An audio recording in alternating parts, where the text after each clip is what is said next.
Oh my God, we're here again. Mm-hmm.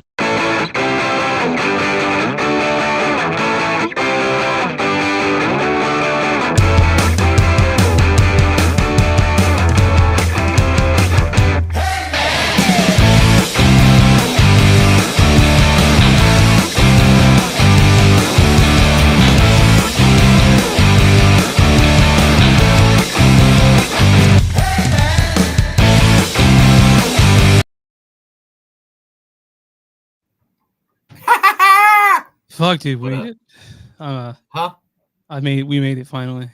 We made it. Well, I mean, we had a good week off for Christmas and everything like that. I was sick as fuck, dude. Like, were you? Yeah, I was. I couldn't even go to Christmas. I was so sick. So, that sucks, dude. Like, what were you sick with? Were you like, did he have the vid or? I think it was flu. It was fucking shitty. But yeah, I'm back and I'm still kind of coughing a little bit, but I got that mute button to use if I'm about to cough. So, literally, if you guys don't know, if anybody's watching, I don't think we got two people right now, but Notre Dame is finishing their bowl game, which should have been yesterday, but because of the terrorist attacks in New Orleans, this game got pushed to today. So right now we should be already talking movies, but we have 1 minute and 30 seconds. Never mind. That guy just clotheslined the quarterback. Oh my God. I swear that was like pro wrestling. Yeah. This dude just like, whoa. That sounds like it would be a penalty, right?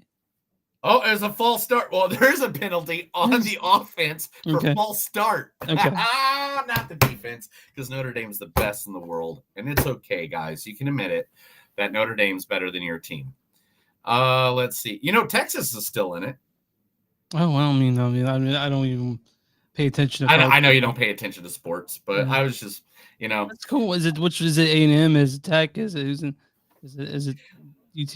I think it's A&M. Let me look real quick. But it's because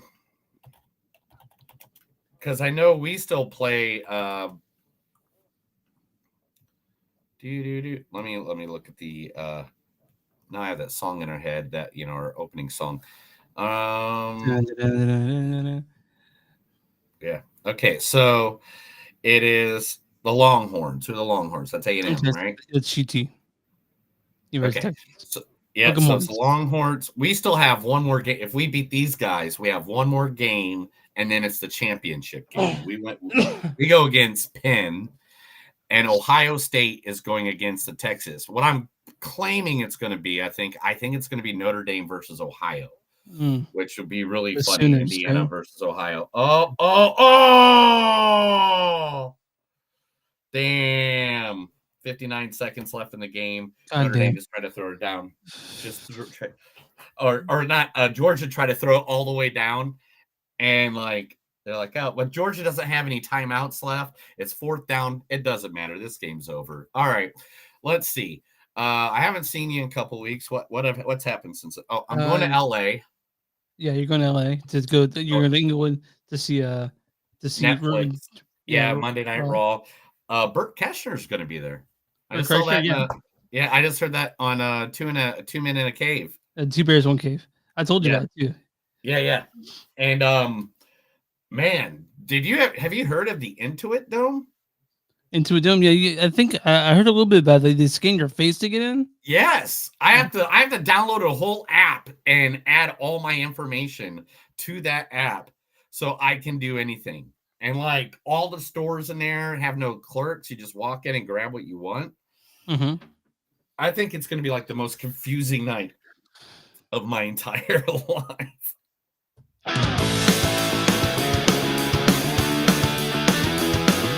It's a show by Chris and Neil with all great movies. They are the real deal.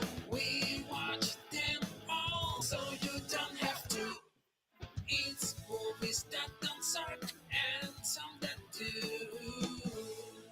Ladies and gentlemen, boys and girls, listeners of all ages, it's a new episode of Movies Don't Suck and Some That Do. My name is Neil. And I'm Chris. And guys, we are here to spread the holiday cheer. Actually, holidays are kind of over now. All the holidays are over. We're done. Let's get depressed about it. Let's all get sad and depressed. Yeah. I'm going to drink beer about it. Yay! Da, da, I got to go to the grocery store after this, so I'm not drinking at all. Oh, dude, that's the Winter best Storm. time to go to the grocery store. Winter Storm. Got that coming up. So Notre Dame just won the game, so it's over. You get nothing. Yeah, yeah. Let's talk movies. Now I'm getting messages from like everybody and their brother. Like I was getting messages from one guy named Eric who runs the sport. Well, he used to work at the Sports Animal. Now he works at a sports station in Little Rock. Mm-hmm. And he's just like, Notre Dame, da, da, da. I'm just like, all right, whatever, man. I got to do movies. Yep. All right. First movie that we're going to talk about tonight is the movie that remake, a reboot, a remake, a redone, a rehash, a resnash of the famous 1922 Nosferatu. And it is Nosferatu by Robert Eggers. Robert Eggers, right? Robert Eggers? Eggers. Featuring in the main role, Miss Lily Rose Depp. All monarchy is illegitimate. You yourself are the son of a usurper.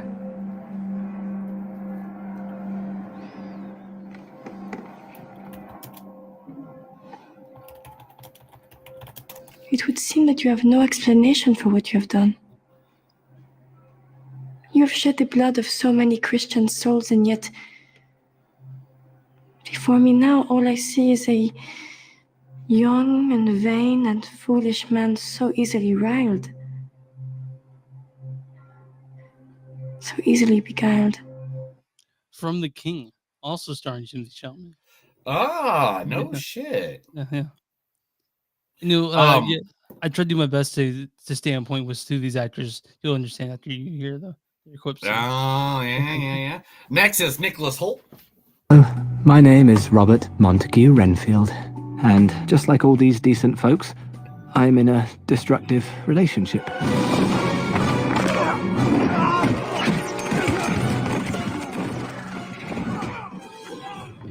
Whoa, that was a lot. Maybe we should just back up to the beginning. Mr. Renfield, I bid you welcome. I am Dracula. When I met him, I was a real estate lawyer, hoping to make a deal that would change my life and my family's lives forever. Yeah, from Renfield. Renfield, which was really funny because that was a fact I was going to put up, but I didn't. Also in this movie, a guy I guess has been in every fucking movie this year almost. He made it for Raven. We'll talk about that though. Yeah, Aaron Taylor Johnson, everybody. Information? Yeah. Let's exchange information. Right. We get out of the glove compartments. Okay, I'm a Gemini. My favorite color is petal pink. I like long walks and kittens. You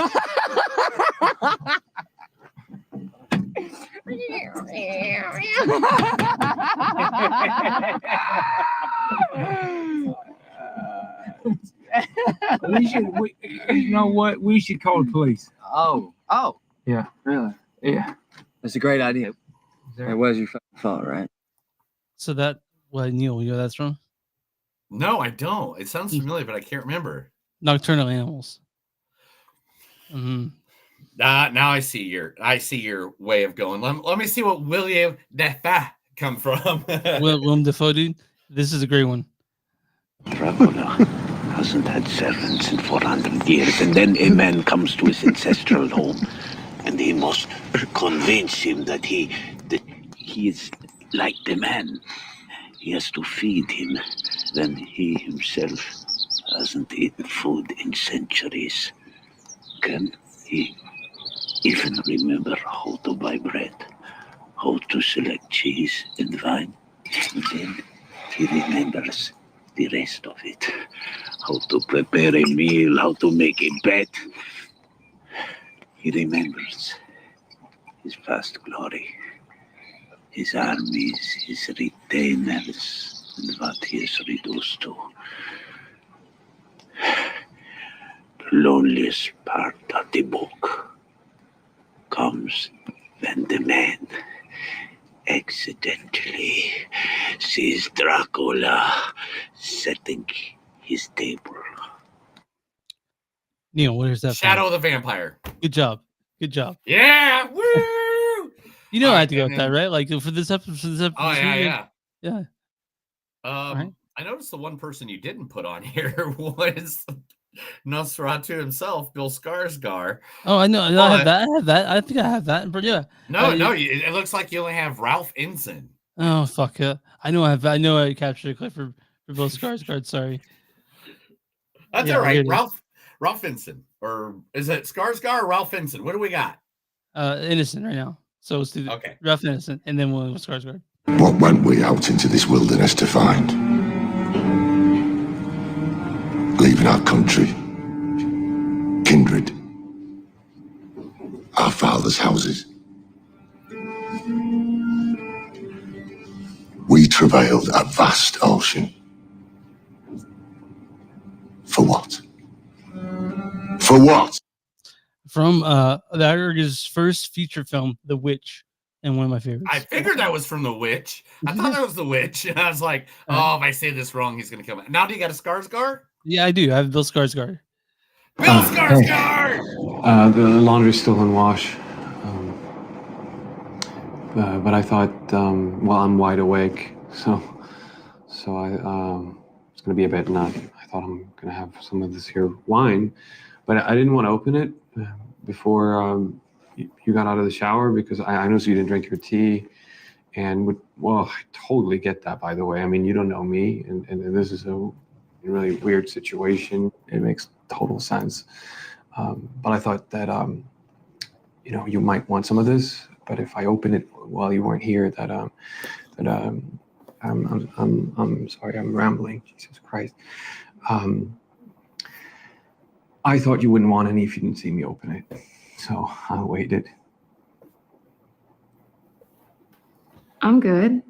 From Barbarian, yeah. Yes, from Barbarian.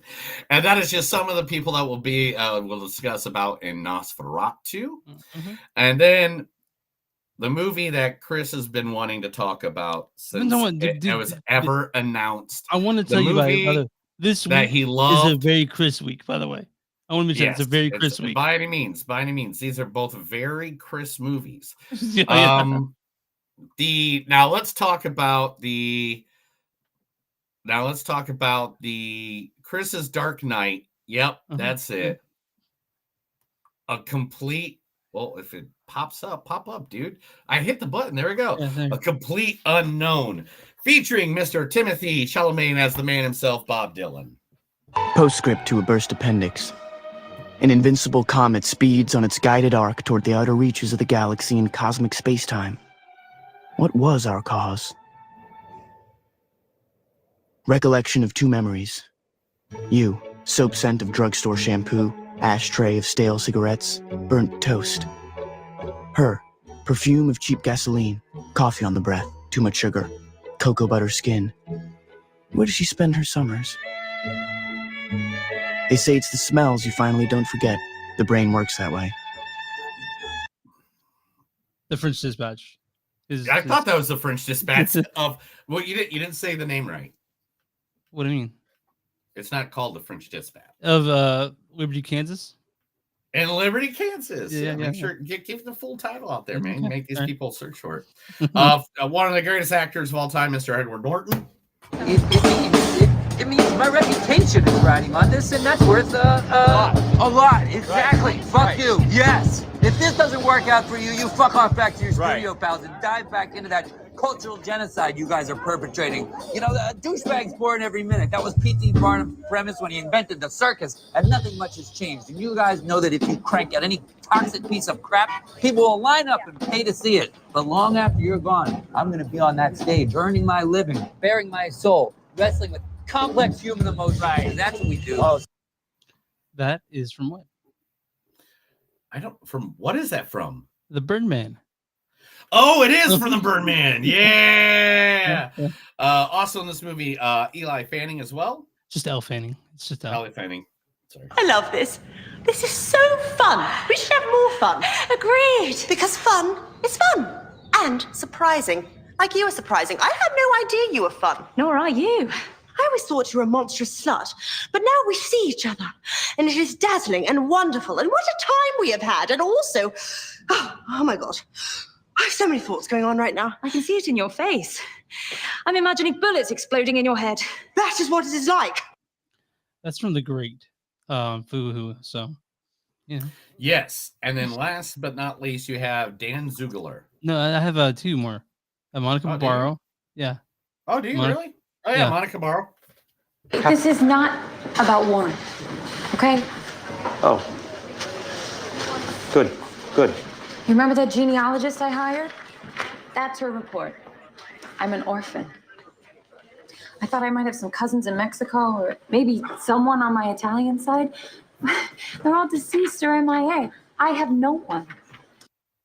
That's from The Good Cop. That's from The Good Cop. And now Dan Fogler. What'll it be, fellas? How much for the phaser gun? For the phaser gun? Sorry, Garfunkel. We don't hawk Trek here. Well then, Slim, if you don't sell the Trek, then why do you have a phaser gun in the case? We keep this one here to suss out Trekkie bitches like yourselves and tell them to get the hell off of our land. So get the hell off of our land. Get the hell off of our land! Get the hell out of here! Now! Get out of here, you Kirk-loving Spock sucker! So, yeah, that's from Fanboy. I've actually pulled that one before for, you have? for it. Oh, I didn't realize that. Okay, sorry. No, it's funny. It's hilarious. I like it. But that is a complete unknown. These are 2 movies that me and Chris both have been excited about. So the people that are listening, stick around. This is going to be a good one. Chris, Raphael's trusty sock. Yeah, he's watching us. Raphael's trusty sock. Yeah. I can't believe you didn't do Scott McNairy because Good McNairy. I know he was in the one we did last week, but he's Johnny Cash. I mean, now. You understand that this movie is like a Tulsa movie, Yeah. like the second movie. We'll talk about why when we get to it in a moment. Chris, tell everybody where they can find us. It's Find Us Online Movies.net. We're at Facebook.com/podcast. We're on X. I'm sorry, not. We're on Blue Sky. And we don't suck. The social.bskui. We're also on Instagram at TS Podcast. We're on Patreon.com/don't-suck. We're on if you guys want to search, go to TeePublic for Blackwood Dash Productions. You'll find the shirts there on stuff Neil made. Go movies. We have our accounts. Don't-suck. Something to do if you guys want a shirt. Another place. And where'd you find podcasts for Movies Don't-Suck and something to do? You know, who we talking about today? Who we giving our love to? Well, today I figured since we're doing music and we're doing about Bob Dylan, we're going to be talking about Bob Dylan, Woody Guthrie, and stuff like that. There is a new music center that just opened up here in Tulsa. And I got to go to it this past weekend, and it is the Bowman Twin Event Center. Now, this is what it used to look like back in the old days, right? Like a Kmart, huh?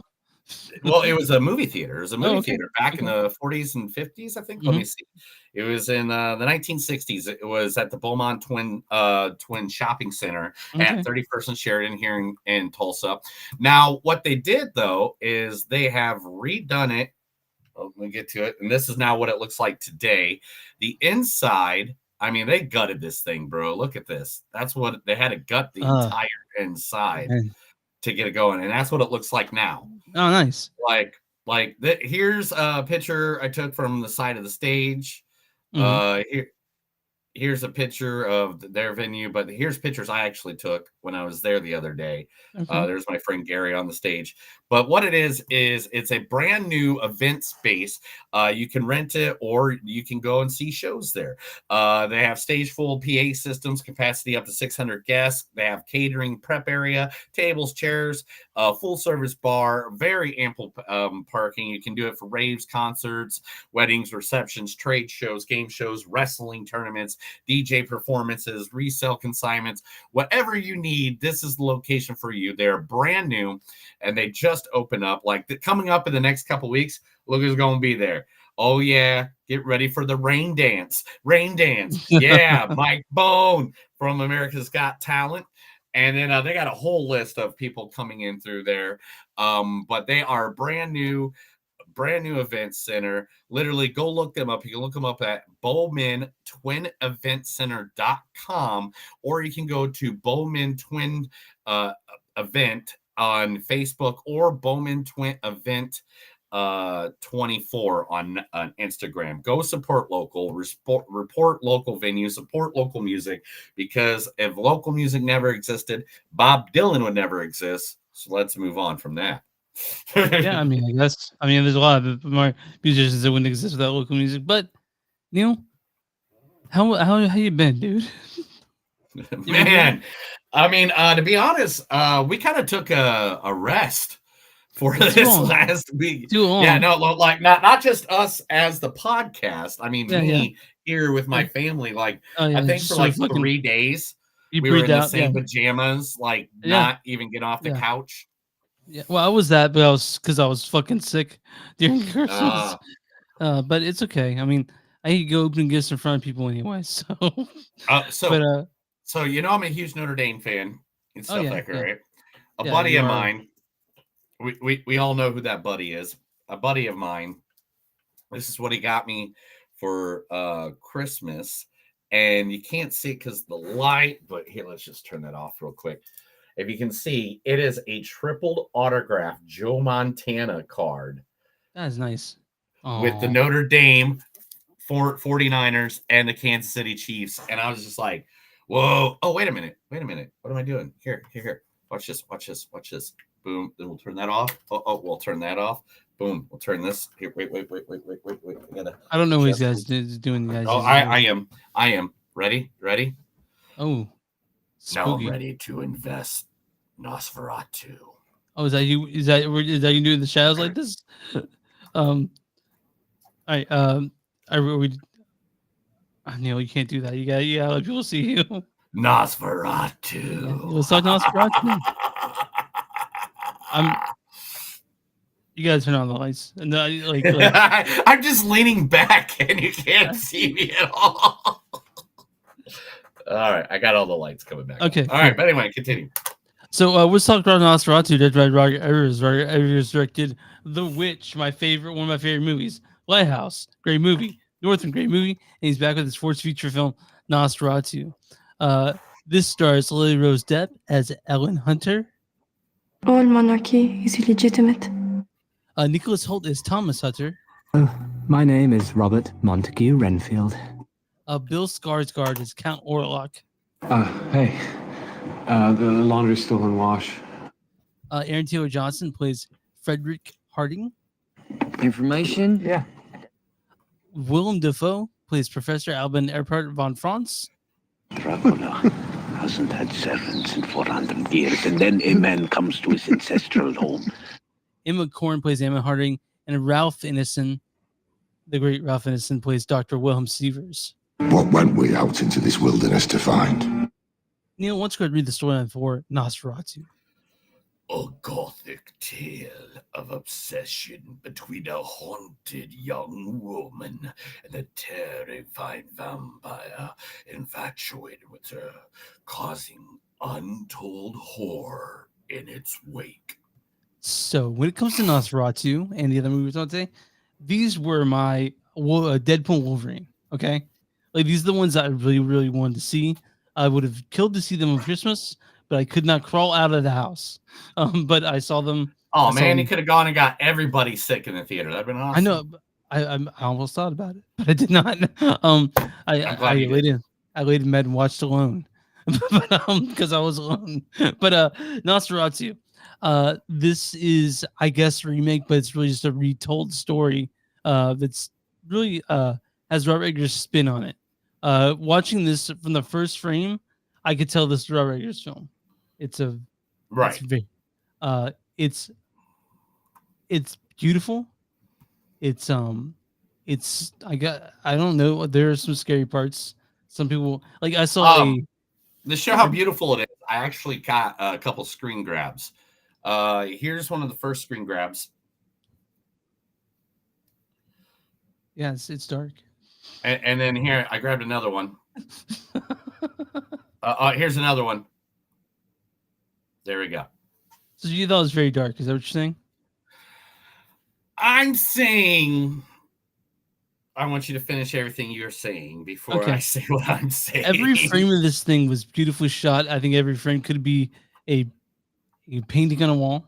Look at that. There Look you at go. that right There you there. go. There's some real There, ones. yeah, Here's some real ones. I did yeah. get some real ones. There for is you. a scene where Thomas is walking up to Count Orlok's Holly Castle right there. That perfect. Yep. So Ed Eggers did this thing. It's a freaky fucking movie. I mean, I saw a preview. I saw a review online from some person that says that they walked into and they're like, too disturbing, too devoured, too demonic, 0 stars. Yeah. And I'm like, what the fuck do they think they're getting into?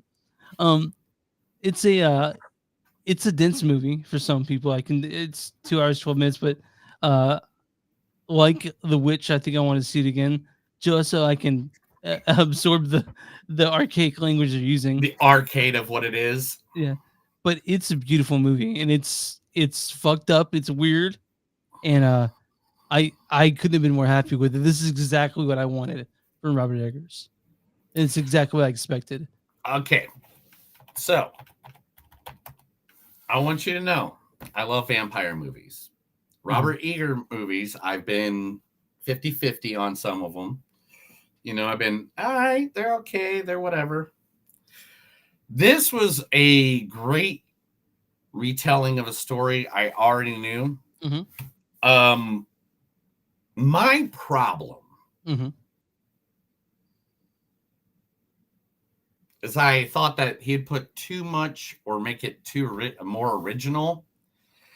And he didn't. This is exactly the same story we've seen like 104 times. You know, Bram Stoker's Dracula, the Nosferatu story and stuff like that. So I was like, maybe something new. What he did bring to it, though, is how beautifully well it was done. It's a masterfully made movie. Yes. But I don't think Robert should do remakes and reboots, because like he did bring his own to it, right? Like Bram Stoker's Dracula that had Gary Oldman, Keanu Reeves, Winona Ryder.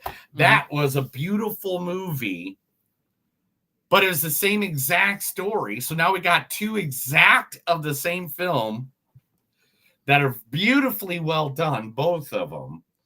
And so those 2 will always be compared to each other because of how well done they have been done for the rest of their lives. Okay, I definitely understand that you want a new story. Yeah, right? But I should have known going into Nosferatu, I was getting Nosferatu. Yeah, but this is if you've never seen Nosferatu, this is a good place to start. Yes. Because the acting is fantastic. Lily Rose Depp was great. Now, real quick, a little bit of you probably knew this, and it's probably one of your quotes that are one of the facts that Anya Taylor-Joy and Haley Styles were going to be the original people, but they dropped out. Oh, wait. Oh, there we go. That's like I remember hearing about this back sometime last year about why the Anya Taylor-Joy was me, and then she dropped out. It's fine. Lily Rose Depp did a great job. So did Nicholas Hoult.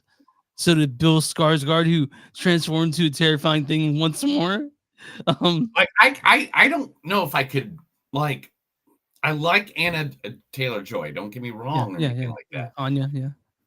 But I think, I mean, yeah, she would have been good in the role, maybe. But like, it's kind of it's kind of like, would Will Smith been a good Neo in the Matrix? Would have, like, oh, gotcha. Like, okay, you know what I mean? Like, after seeing it, you're like, after seeing it, it's hard to put another person in that role. Anybody else in that role of this movie. And I think her and Nicholas Hoult like just knocked it out of the book. Oh yeah, they're great. Bill Skarsgård was originally going to be Thomas Hutter's character, but they changed it. So he is Count Orlok, and he does a real fucked up voice the whole time. Yeah. There is. I don't want to. So if you notice in all the pictures, the one picture I don't have is of Count Olaf. Yeah. It's supposed to reveal itself to you. In the movie. So that's why I didn't do it. But there is a design choice that they made that I don't want to spoil it. But as soon as it popped up, when it popped up, I was like, that's interesting. Okay.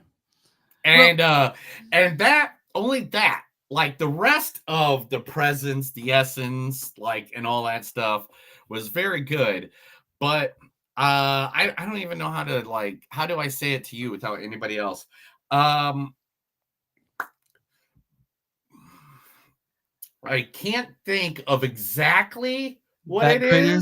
is. I can't exactly think of what it Okay. was. Yeah. But it's just kind of interesting. I like the terrifying of it. I love the full like they went full hard R on this. Like I mean nudity, gore. The gore was great. The way that they finished the film was awesome. I love the way that it came to an ending, which was different than what has been seen before. But man, this is kind of an edge on your seat. If you don't know the story of Nosferatu, this will have you on the edge of your seat the entire movie. Yeah, it's fucked up. There's really fucked up shit in this movie. Like don't go in expecting like I guess you see Bram Stoker's Dracula, which is great, but it's not this. This one's really fucked up. Like in Think Last Voyage of the Demeter. Yeah, there was I did voice for my wife. I've seen that part of the movie before. But yeah, right. And that's the thing. That's the thing. It's like I like his vision of this. Thank you very much. Not going to be in my top 10 at the end, I don't think. I don't think. And the reason being is because I've gotten so many fucking vampire movies in the last like couple of years. But tell me this one isn't so good though. It's so good. It's great, but like, man, it's kind of like saying, "Hey, man, I'm really good at dressing up for Halloween, but I told you this 2 weeks after." Okay. You know, like it's like you're a little late to the party. I like. But nobody shined like a diamond, so that was cool. Yeah, we saw that. You're like, oh, okay, and this movie brings vampires back to the horror front and not the let's all romantically fall in love with vampires from New Orleans. Or from Baldur's Gate 3, Astarion. Oh.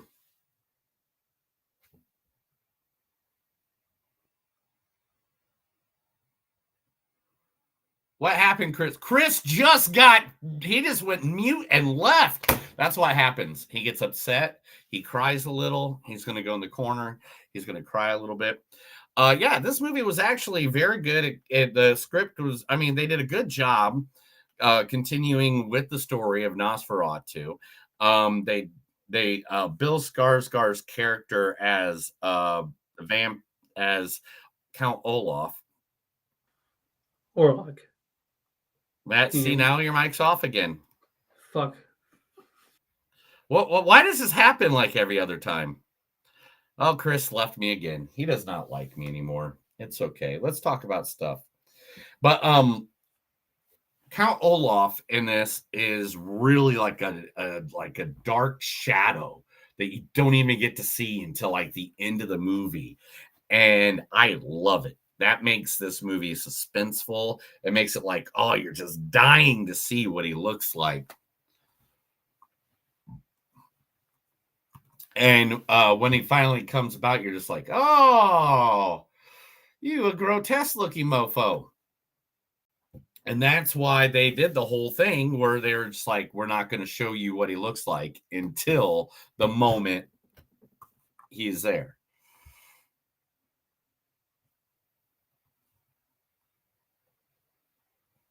And that's the thing. If with movies like this, it's a good retelling and stuff like that. But how many more remakes are we going to have?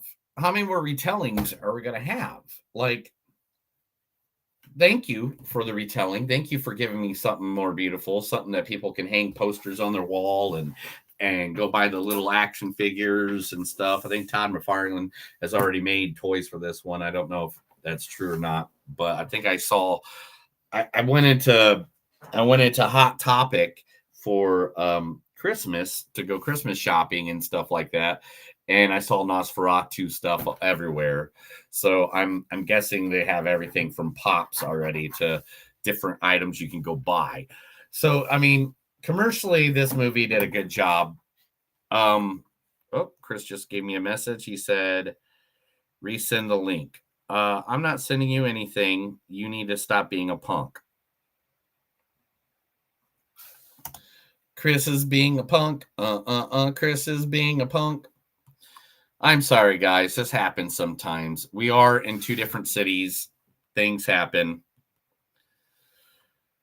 Oh,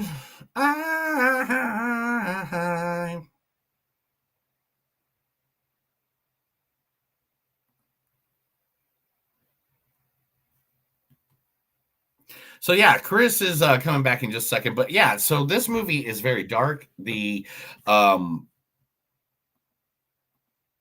Sorry. That's okay. I understand. We don't have any. It's not like we're like, oh my god, I wish our equipment would f up during the middle of the podcast. I know, never liked that, but here we are. So Neil. But anyway, so what I was touching on to everybody that's still watching and everything, so you can jump them. One of the best things about this movie is the slow reveal of Count Olaf. Oh, yeah, like that you don't. Yeah, like in the original Nosferatu, I think you get him kind of like right away after the guy shows up there, and he's like, and then he's like, the whole movie. But this one was like a slow reveal, and when you finally see him, he's just so creepy and so weird looking that you're just like, all right, yeah, get it out, hide in the fucking shadows too. There are scenes where my mouth hung open. I might say, but I'm gonna mention window scene. Are you sure that wasn't because of a sushi glory hole? It could have been that, but this was more. I actually remember. I mean, I wasn't eating sushi the whole time. I was more like kind of trying to control my cough. I was coughing so much at the movies this last week. Yesterday, I was like doing this half the time because I didn't want to cough in the field next week. Because both theaters that I saw this in were filled to the rim.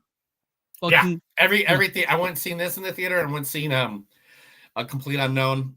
Both of them were completely filled. Yeah. And I walked down Nosferatu very fucking happy because this is exactly what I wanted. It's what more than I expected, and the color scheme is very Robert Eggers. It's not just Nosferatu, it's Robert Eggers Nosferatu, and I'm very happy with it. It's basically your favorite director ever doing your a character that everybody already loves. So, like, literally, how are you not going to like this? I couldn't see a downfall for you hating this at all. I was like watching it, and I was just like, to me, it's not one of the best horror films of the year. It's one of the best movies of the year. It'll be my top 10 for sure. Yeah. But I have to come up with my top 10. I'm still going to LA in like 2 days. Have you seen Honor yet? No. Or Sonic 3? You haven't seen Sonic 3? Oh, you have to get to No, I haven't seen shit. I've been trying, but it's guys. Neil is going to LA to see the first Netflix WWE Raw in Inglewood, California, and he cannot wait. Right? There's a group of guys. I think one of them might be actually listening right now, and I think because he always watches us and listens to us, and that is Mr. Topher. If you're What's out up, there, Topher? Topher. If you can get Brooke Kreischer to come party with you guys, you definitely should try. Oh, dude, we're gonna try. Of course, we're gonna try. I got a buddy that like works over at WWE now because of our Atlanta trip, and man, woo! Ooh, all right, but Nosferatu, guys. Neil, I'm gonna leave my score in this. Right? Yeah, go for it. You're first. My score in this is a 4.8. I love 4 point. Damn, I love this thing. No, I've calmed a little bit. 4.7. Yeah, man, you're just like you're just 4.6. Like 4.6 for me. 4.6 to this one. I really liked Nosferatu. I'm going to give it a 4.4. And this is the only reason. And you can say that's just a style, that's whatever, but blah blah blah. But there were scenes that I had so hard trouble seeing because it was too dark. I know if I play this movie on my television here at home, that I'm not going to be able to see the scene at all. Oh, okay. And that's my only that's only one of my major issues with it. That and it's a reboot remake, so but it's a good one. I'm not saying it's not. I don't see I'm remake. I saying don't it's see. still. I don't see Nosferatu. I'll give it 4.5. I'll give it Okay. 4.5 even. I'll go 4.5 even. Yeah. It is a good movie. I'll see it again. Definitely. I know I will. Two part. I don't see something looking this good. I didn't see a movie that looks as good this year to me. Also, someone told me it was horny. I don't know if I got the horniness from it necessarily. I mean, there's a lot of there's there's sex and something. stuff like that. Yeah, I mean, but there's one scene. All right, there's kids in my theater. Oh I don't know who the no! fuck brought their Really? kids. Oh my Yeah, god! and That then Nightmare's there's Night, right? one scene. There's one scene I'm just gonna call the hard humping scene. Okay, You know what I'm talking about? Yeah. There's a hard humping scene, and I'm just like, you're letting your kid like these people are just like a couple rows down from me, and I'm just like, dude, that kid is no older than like 6-7 years old. They're gonna have really fucked up sexual nightmares after seeing Nosferatu. They're gonna have really bad something, dude. I don't know.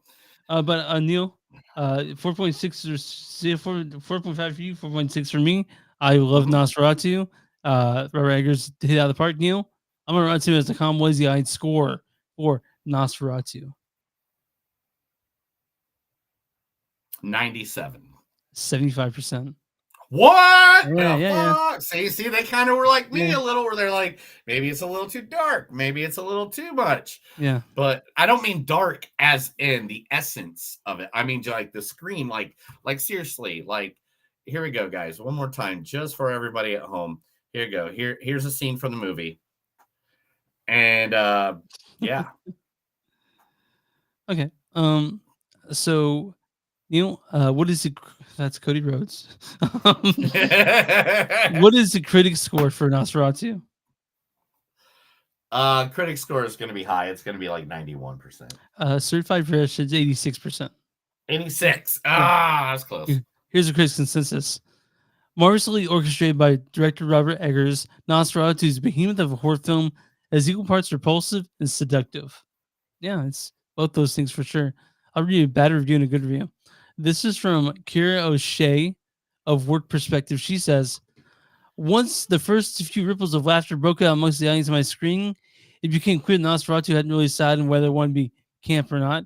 I don't know what fucking movie theater she went to, by the way, for saying something like that. And this is from Jack Martin at Film Theater. He says, a breathtaking rendition that is beautiful, ambitious, and undeniably scary in all the ways you expect Robert Eggers' Nosferatu to be. Yes, Jack.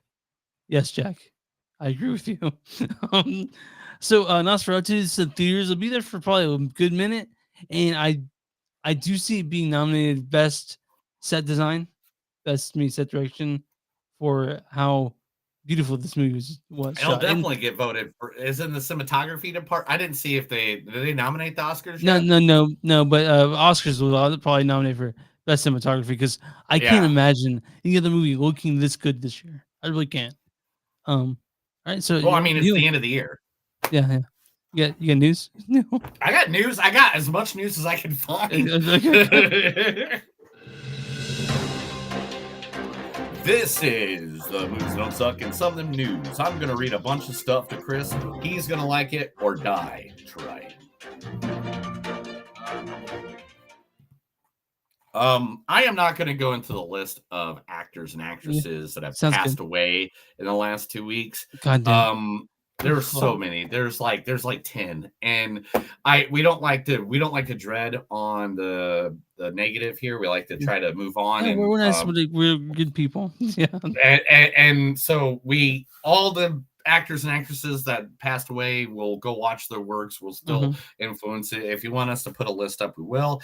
But it seriously was just so much that I was like, dude, I don't have enough good positive stories to counteract it. And I was like, so I cut them all out. And I'm sorry. I know there's a lot of good famous people that passed away, and I'm sorry about all that. All right, but we're gonna get right into this.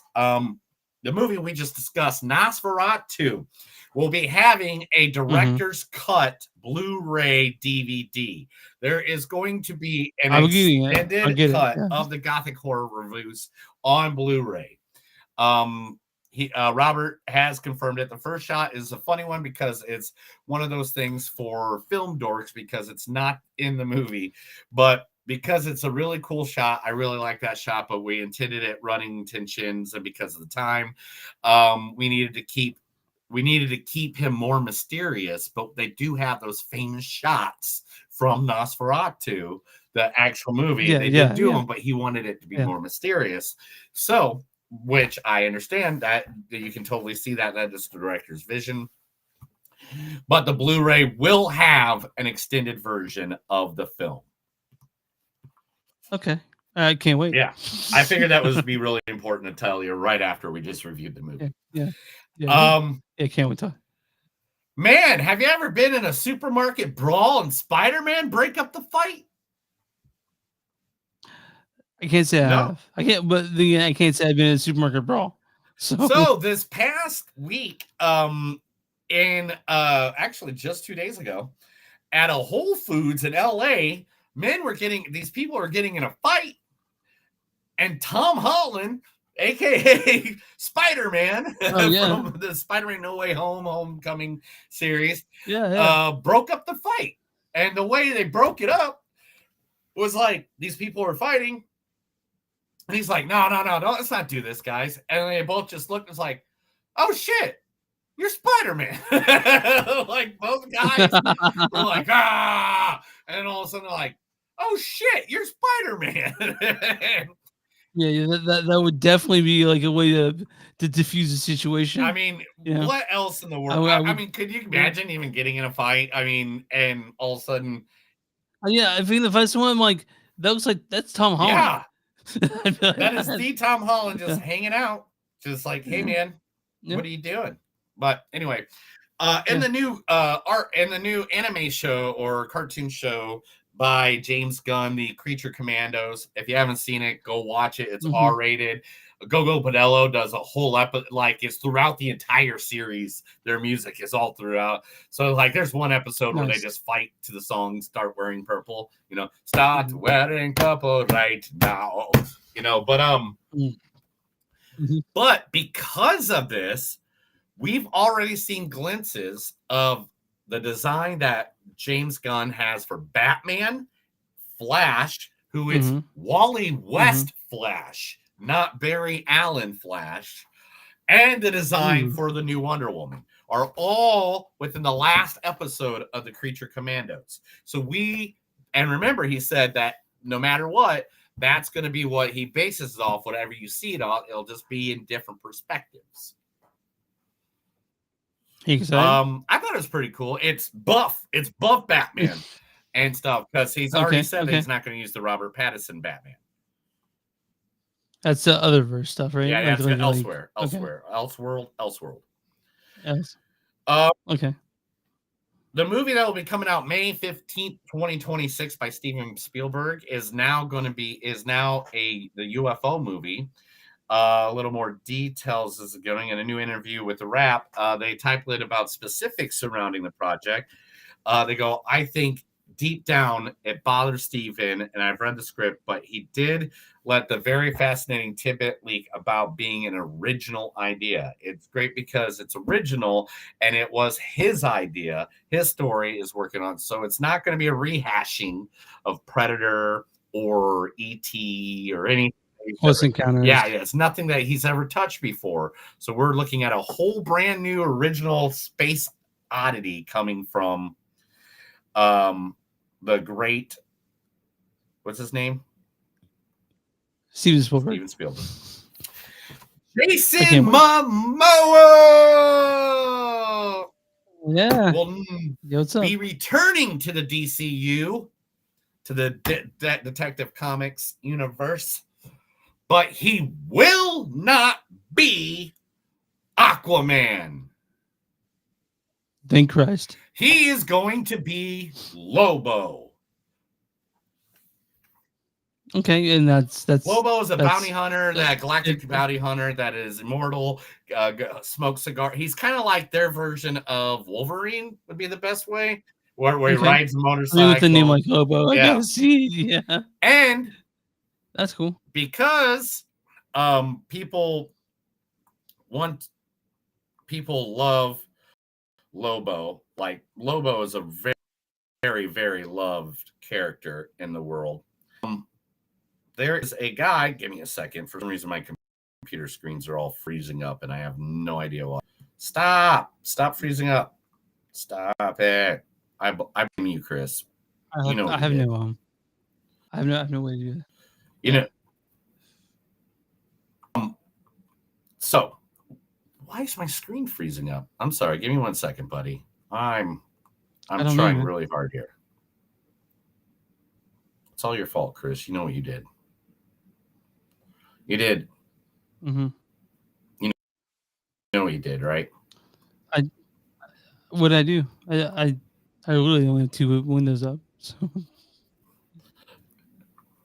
But anyway, okay, so they want Jason Momoa is going to be playing Lobo in the new Supergirl movie coming out, and they're already talking about giving him his own. Now, a director has already thrown his name into the hat, and that is David Leitch. David Leitch or the David Leitch. Didn't he I'm do, sorry. Suicide Squad? 1 second. Let me refresh real quick. I'm sorry. Oh, okay. All right, guys. All right, sorry guys. Neil's looking kind of choppy over here, so it's just me. You guys saw that Superman trailer? I was not sold until I saw the trailer. Superdog is there. Who would have known that he wouldn't look at Something, Cody Rhodes. All right. All right. All Yeah. right. So anyway, you saw the Superman trailer, right? yeah. Did you? What'd you think? Yeah, of course. It looks good. Didn't you That's all I can say. Didn't you feel happiness when you saw Crypto? Yes, I did actually. Seeing Crypto there actually works beautifully. Also, that's Lobo, I guess. Right? Why is everything slowing down? I don't have anything open. He kind of looks like Spawn. Who? You know? Oh, Lobo. Yeah. Oh, that just now popped up on my side. Yeah. See, what the Okay, heck I saw it immediately. Yeah. But anyway, yeah, so there's Lobo. Yeah, he kind of looks like between Spawn and whatever. But yeah, that's gonna be great. I can't wait for that. Well, Chris, we might get a whole shit ton more of those wonderful horror movies like Winnie the Pooh and Popeye, because Mickey Mouse has now to open domain. The Skeleton Dance has been open to domain. A Farewell to Arms by Ernest Hemingway has opened up to let's see what else is there's a few of them. There's no Farewell to Arms. Tintin has opened up to open domain. Okay, I can see that. I can definitely see that being a horror film, but I don't know if that Ernest Hemingway one, Farewell Arms, could be a open domain horror film. Who knows? Who knows? But just saying that has done it. All right, Chris. So while we were on vacation, one movie has now become the #1 musical of all time, beating out Mamma Mia. Mamma Mia had $610 million at the box office. This movie has now $634 million, and that was as of yesterday. So I'm guessing it's already at like $660 million. And that movie is Wicked. Yeah, Wicked is now the highest grossing musical movie of all time. I'm really upset that Moana beat it. I really am. Want to beat Wicked. Why? I don't know why, but it did. You're gonna love it. You're gonna love it. Tulsa King 3 season 3 has already been confirmed. That's going to be happening. So the CEO of Sony is blaming the failure of the entire Spider-Verse You know, Craven the Hunter, Madam Web, Mhm. Morpheus. You know, those amazing, great 5-star You mean those movies. 3 movies will be in my worst top 5 I've seen this year? Yeah. Yeah, right? Yeah. He's blaming it on the press. Okay. I saw it with my own eyes. I mean, I guess How much do I read the press before I go in any of these movies? Yeah, Like yeah, yeah. little to none. But the thing is, we are considered presses. But I could have, if I'd never gotten a press pass for net from Panic Fest, I couldn't say myself press. But now since we have that, we are officially press, and I guess we're part of the problem, Neil. I just know I try to go in with a very objective thought on these movies, and they Yeah. disappoint me at every turn. I cannot think of a worse movie I've seen this year than Madam Web. All right, you ready? Yeah. So CEO Tony Vincenturo, this is what he had to say to the LA Times. Let's just touch on Madam Web for a moment. Madam Web underperformed in the theaters because the press just crucified it. It was not a bad film, and it did great on Netflix. For some reason, the press decided they didn't want us making these films out of Craven and Madam Web, and the critics just destroyed them. They also did it with Venom, but the audience loved Venom and made Venom a massive hit. They are not terrible films. They were just destroyed by the critics and the press for some reason. He's full of shit. Madam Web is a god awful movie, and I will It was stand so on the bad. hill. It was so fucking awful. Nobody cared in that movie. They're just like, Yeah, I mean, it was people so watching. bad. Did any of you like Madam Web or Morpheus? Put it in the comments. Yeah. Morbius was ridiculous, but Madam Web is easily the worst film this year. Goddamn. Fuck. Something's been accidentally leaked on accident, and because it's been accidentally leaked, we're going to report on it. Awesome. Charlie Cox has been confirmed to be in the new Avengers movies. That's right. Charlie Cox, Daredevil, will be in the new part of the MCU coming up in the future. Is it the same guy who's been playing Daredevil? Yeah, Charlie Cox. Okay, is that the same actor?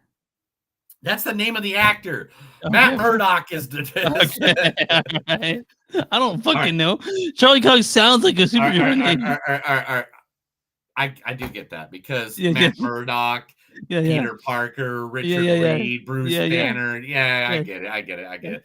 Yeah, Stan Lee does like using those double letters.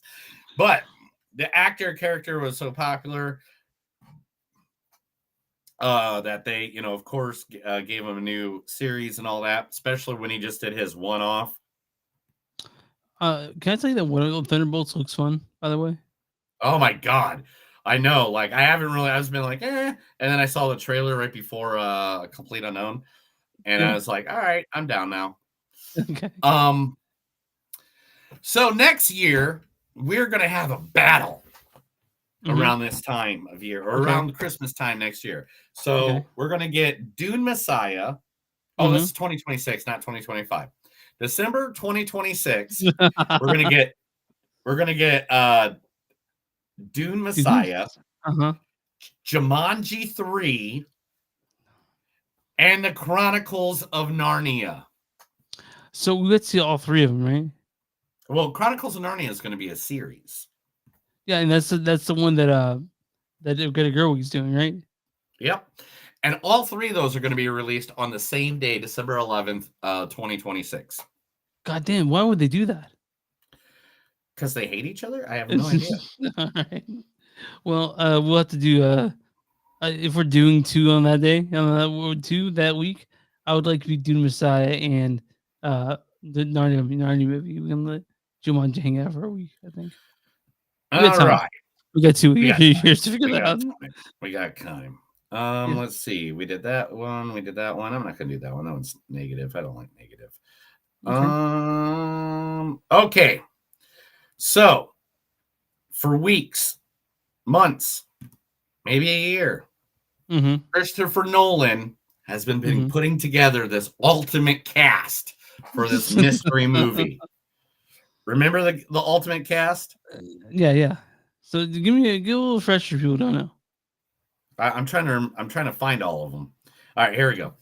Matt Damon, Anne Hathaway, Charlize Theron, Robert Pattinson, Lupta. I can't say that correctly. You know who I'm- Pascalina.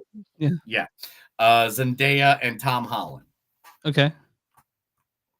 And We now know what it is. It's like a Greek god movie, right? You mentioned it last week. It is the Greek god movie. It's the Odyssey. It's Homer's The Odyssey. It's like the Bible. Great. That's like the Bible for Greek and Roman mythologies or Greek mythology.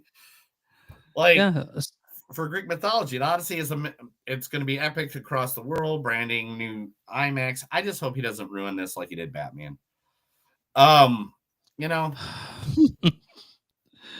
Yeah, it's just that, like, every time you say that, let the listeners know that I liked Dark Knight. I think it's one of the best movies ever made. But Neil's over here saying that he ruined Joker for him, and I guess everyone's entitled to their opinion. You know. Anya Taylor-Joy is on casting rumors for Spider-Man 4. We don't know what she's going to be playing, but it's just rumors. There's going to be a remake of Anaconda, but with Jack Black and Paul Rudd. That's a comedy. Right? I don't even know what that is. I don't even know what to think that is, you know? Yeah. Sadie Sink from Stranger Things Mm-hmm. is going for the role of Jean Grey for the X-Men series. I support this. For the MCU. Yeah.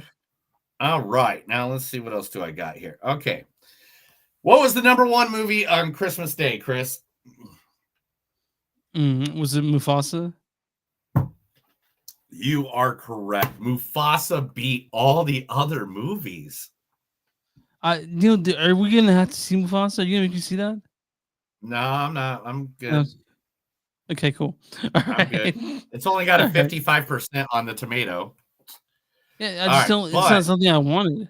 Yeah, I'm fine with the original Lion King. On Christmas Day, it made 14.7 million. In second place was Nosferatu at 11.6. Sonic 3.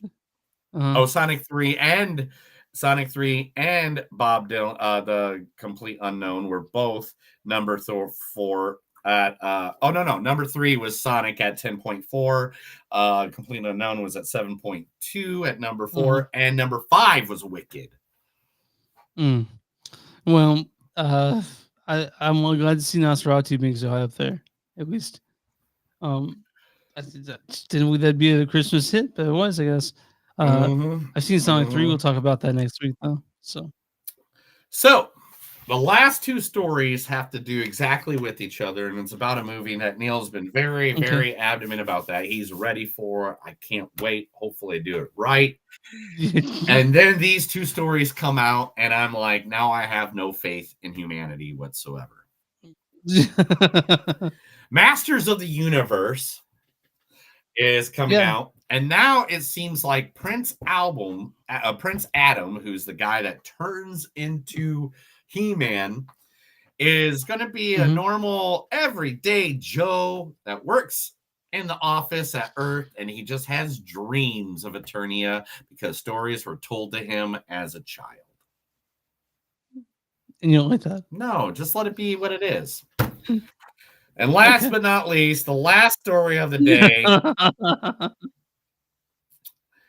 Masters of the Universe has got its Skeletor. Who's and if you don't know who Skeletor is, people, just follow my finger. There he is, right there. That's Skeletor.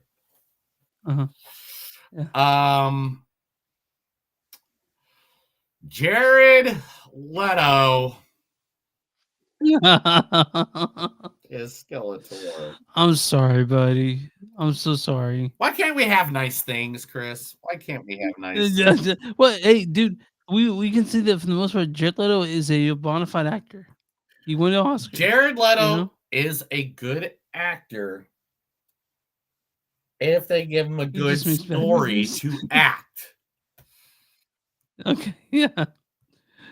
So you're saying that this one he won't be throwing used condoms on the co-stars trailers like he did for Suicide Squad? Hey, man. Apparently he did that. Yeah, apparently he did that. And gave him rats? I had to give him rats? Was that a thing? Whatever, that's the news. Like Let's get to the last movie. I can't wait for this one. That was The Movies Don't Suck and Something News. Me and Chris talked a lot about stuff that you probably don't even know existed because we are on acid and we're thinking we're in the third universe. All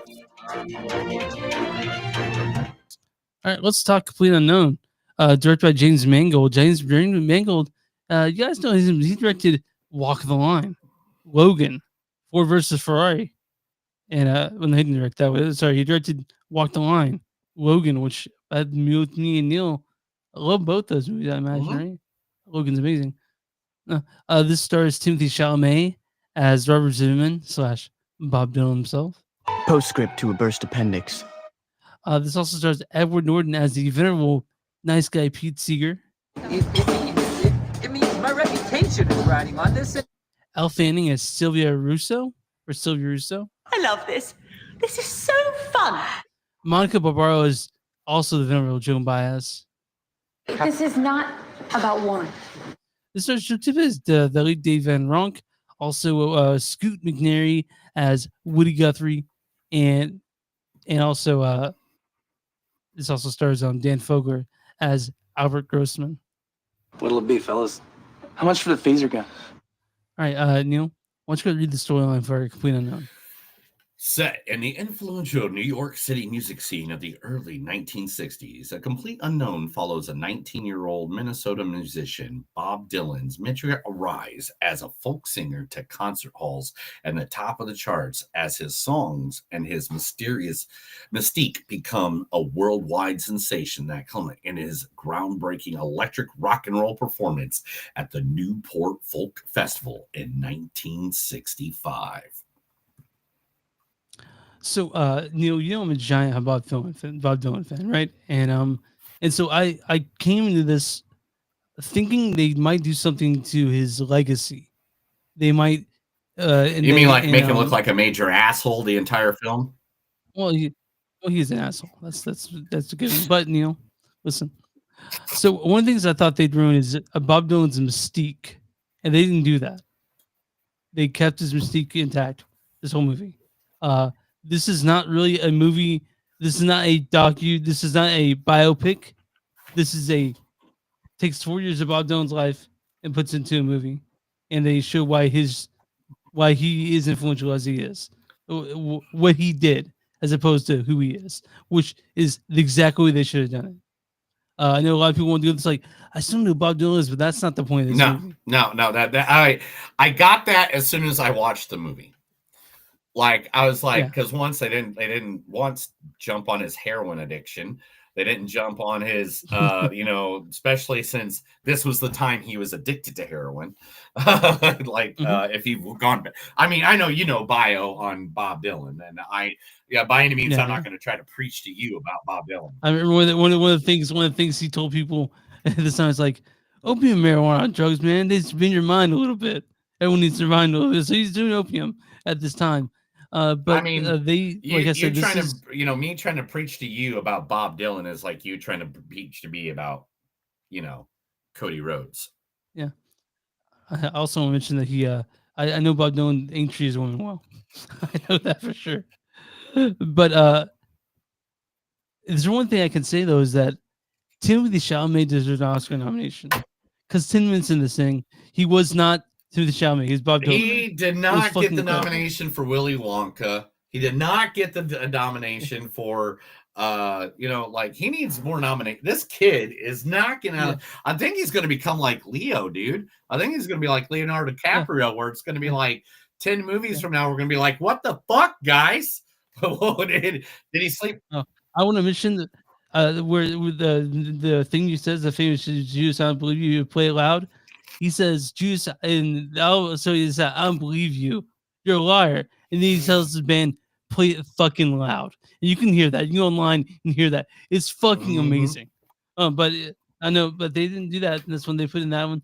I have no problems with the way James Mangold messed with the time zone a little bit. I don't care. Because I thought this movie was fantastic. Yeah, I mean, it was a good, hey, do you like heroin?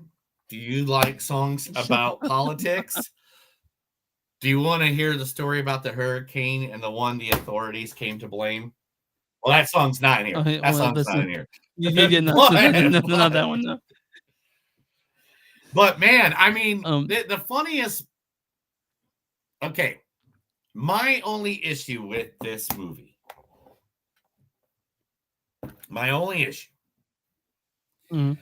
is the fact that he just like it seems like almost overnight. One, they skip like almost a whole year. And it just seems like from overnight, he goes from like a guy, it's like, yeah, I want to meet Woody Guthrie and I want to write songs and I want to do stuff and blah, blah, blah, blah, blah. And then all of a sudden he's just like, fucking hate everybody. Don't look at me. Yeah, he's It's just like, he didn't do a thing. He didn't do a thing one. Yeah, and I get that. And so this is part of the reason why I love Bob Dylan is when he did the electric thing, that's the most punk rock fucking thing anyone's ever done.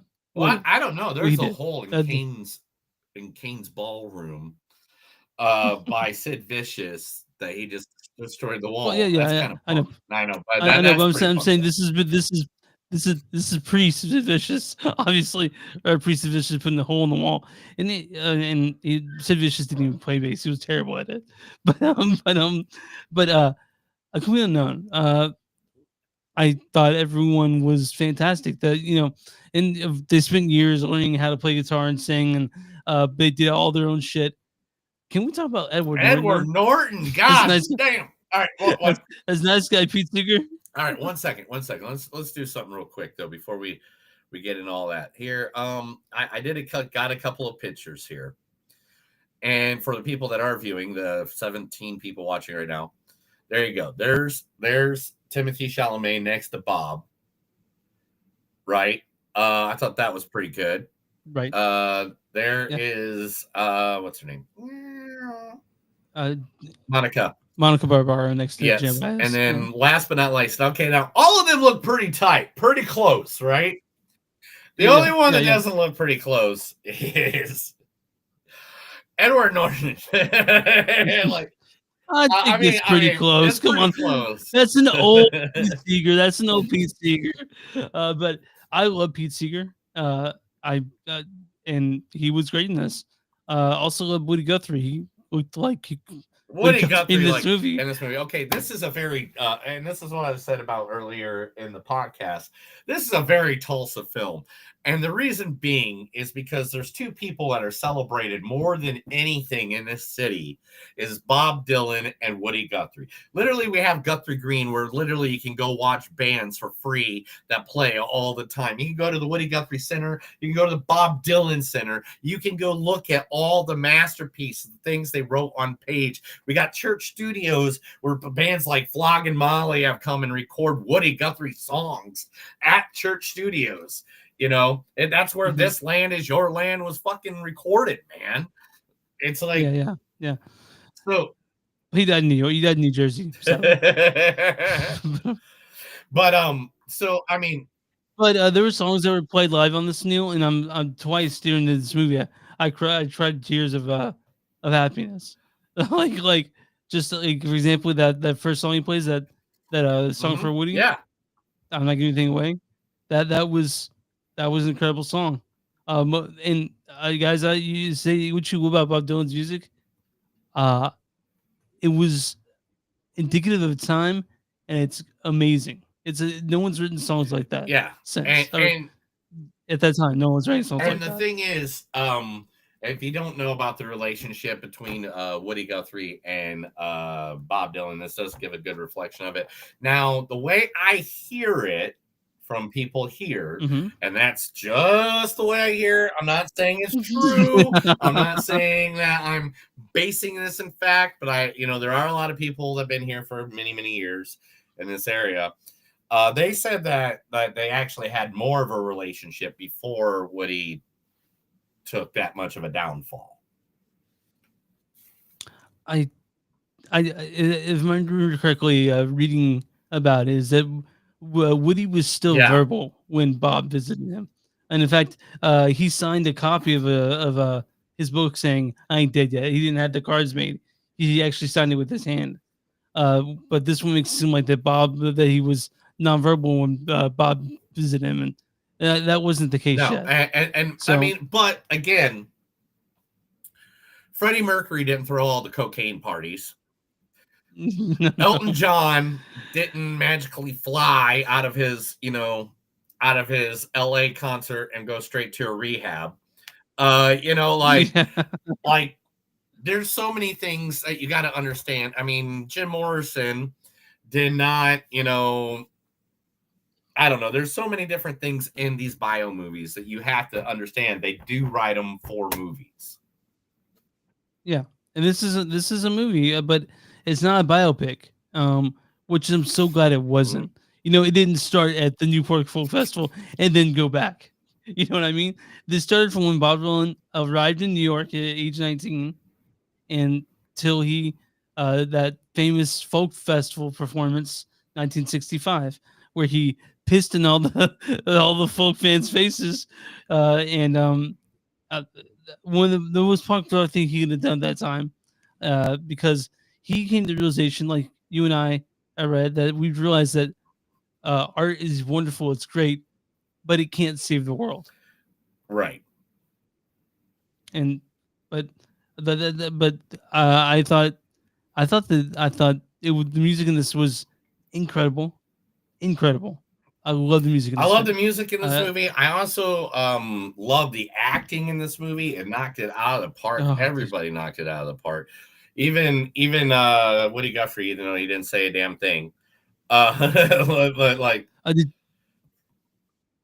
I know you were happy to see Johnny Cash in this, though, right? I mean, I knew the relationship between Johnny Cash and Bob Dylan pretty well before this started movie. laughing so hard at I don't want to ruin it for anybody, but there's a parking lot scene with Johnny Cash and Bob Dylan that I just laughed so hard. And I was like, I was just like, yeah, that's exactly how Johnny Cash would have been back then, because he was taking uppers, Yeah, downers, exactly. and quaaludes and Yeah. horse tranquilizers, or whatever the hell he was taking back then.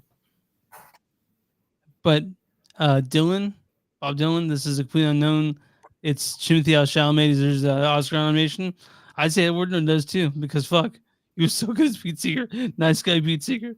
And it's 2 hours and 21 minutes. This could have been 4 hours and 21 minutes, honestly. For Chris, Also, it could I have do been wanna- 4 hours, and let's just throw Yeah. that out there, Okay. everybody. Guys, if you guys want a actual like documentary though, that No Direction Home by Martin Scorsese is just as good as this. It's amazing. There's another documentary after that, by Martin Scorsese, that's almost 100% bullshit. But the one No Direction Home, you guys can watch that. It's if you want documentaries, it's this one. But if you guys want this docudrama, you guys want this Aquino, and you can't go wrong with this one. It's and I did this wasn't a fact that you put us on to tell you what happened. So James Gilmore took the script to Bob Dylan, and they read through the whole thing where Bob Dylan did all his dialogue, and James Gilmore did everything else, and Bob gave notes to him and gave his blessing on this screenplay. Nice. Before That's that nice. was- I didn't know all that. Yeah. That's cool. Yeah. I'm sure you're Yeah. going to have more information than I was. I just got the information I could Yeah. possibly get. But I just knew that you would gash over this movie, and you did, like, by any means. I would over anything. I mean, it's hard for me to think about this as a person who's not a Bob Dylan fan. There are plenty of Bob Dylan fans who hate this thing. I'm not one of them. Is there Bob Dylan fans that hate this? Oh yeah, they're all over the internet. But I really love Complete Unknown. I think it's great. I think it's exactly what I wanted when it comes to a dramatized version of this part of Bob Dylan's life, and they couldn't have picked someone better to play him. No, I think Timothy 'cause- Chalamet. Like I at first I was like, oh, it's Timothy Chalamet, but then by like halfway through the movie, I'm just like, never mind. I totally forgot that's who that was. That's fucking Bob Dylan. Yeah. Yeah. And he was an asshole, man, man. I'm not gonna lie, he was a dick. He ain't treat his women right doing. No. He didn't treat human but I beings knew right, man. Not luck to the women thing. Yeah, he was He was a complicated person, like we all are now. But can you say at 29 you were a good Huh? person? Can you say at 29 that you were a good person? All right. Well, that's a different conversation, and we won't talk about what Okay. what was I doing at. We all know what I was doing at 29. Getting your dick sucked. I don't know. Ladies and gentlemen, coming up the stage next, lovely Destiny, everybody. yeah. Okay. So Yeah. So Bob Dylan maybe did not handle fame well. In fact, he alienated a whole fan base in this movie, which is so fucking punk rock. So it's this guy's a judge. You know, at the end, you find that Bob Dylan's the only person to win the Nobel Prize who's a musician, because his writing was so influential, and to this day, he's a cultural monolith. And I'm a big Bob Dylan guy, and I hope people can walk out of this being Bob Dylan people too, because the music is I hope fantastic. you're a big Bob Dylan guy and your Bob Dylan All right, Neil, face. what's your scoring? What's your scoring this? 4.7. I absolutely love this movie. I thought it was one of the best movies of the year. This will probably more likely be on my top 10. I like this way more than I like the first one, and that we did today. I like Nosferatu. It was cool, but to me it kind of got boring for a second just because I knew the story, and that's on me. I'm not saying that's on them. I watched a lot of shit, but this was an original story that I didn't know. I was captivated in my seat the entire time. I was laughing. I was with it. And and you know how uncomfortable I get in a fully packed theater? This was a fully packed theater. My wife was with me. We sat down. The only seats that were not available, were 2 seats down in the front row. Like, we're talking 100% packed fucking theater. And I still had a great time watching it. Did she stay awake? Oh yeah, the whole time. Yeah, okay, good. Because I know she has a problem staying awake in movies because AMC makes some seats so fucking like they're so comfortable, those seats. But Queen Unknown, you guys see this in theaters? I imagine when the Oscars are announced, I don't see this not being a nominated for Best Picture and Best Actor, maybe Best Director. But Queen Unknown, it's a fantastic film. It's 4.7 for me as well, Neil. This will be in my top 10 as well, for me. You? Will it? I'm gonna run through. Like, yeah. Can you hear me? Will it? Can you hear me? Can you hear me? I can hear you. Can you hear me? Okay. Yeah. Neil, Will what it is be the? your top I'm gonna run through. Yeah, I'm gonna run through. What is the Ronnie score for Queen Unknown? Gosh, it's gonna be hard. They gotta give it, dude. They have to get it at least. I'll say 89%. 96%. Damn. All right, I went low because you said the only reason I went low is because of you saying that there's Bob Dylan fans that didn't like it. That's the only reason I went that low. I was gonna go 95, but anyway. All right, Neil, what is maybe correct score for Complete Unknown?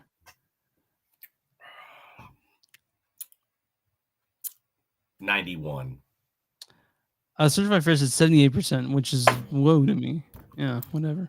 Critics' consensus is charged by Timothy Chalamet's electric performance. The battle of Bob Dylan might not get under his enigmatic artist's skin, but will make you feel like you spent time in his company. Some people wanted more of that. Cody Rhodes wanted more of that. Apparently, look at that. Man, that neck tattoo.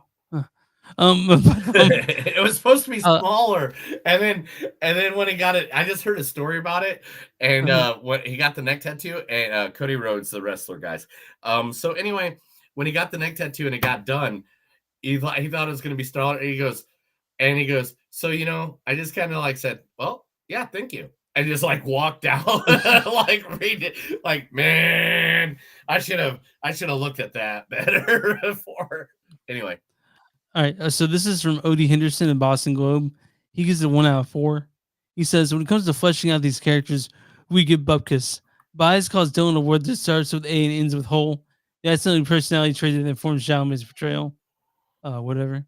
And this is from Mark Kennedy, the Associated Press. He says, a complete unknown is an utterly fascinating capture a moment in time when songs had weight, when they could move the culture. even if the singer who made them was as puzzling as a Rolling Stone.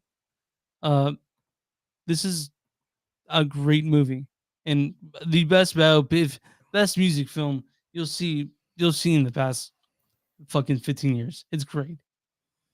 I don't think you'll ever see. I mean, I don't know if in the best 15 years. I mean, This is fuck Bohemian Rhapsody, dude. For real. This is. I mean, the movie I next wanna see. 15 years, you don't know what's coming out in the next 15 No, I said in the last 15. Oh. I don't know. What about In the Heights? About what? I don't know. In the Heights. I was just making things. All right, you can find us on Blues.Suck.net or Facebook.com/Blues podcast. We're on Blue Sky, Blues Don't Suck. We're on Instagram, it's podcast. We're on Patreon, cost Blues Don't Suck.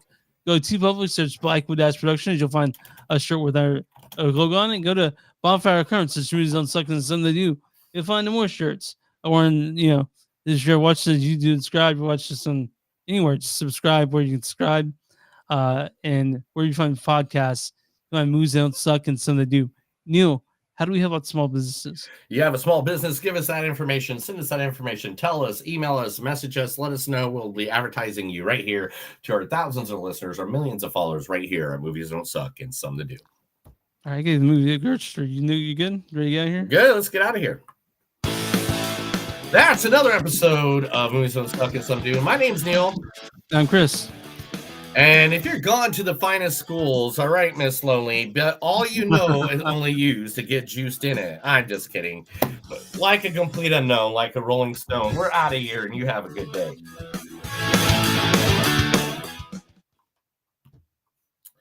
Thank everybody for watching, being a part of the show. We had a good time reviewing two of our favorite movies of this past decade, I guess. Oh, yeah. I don't know.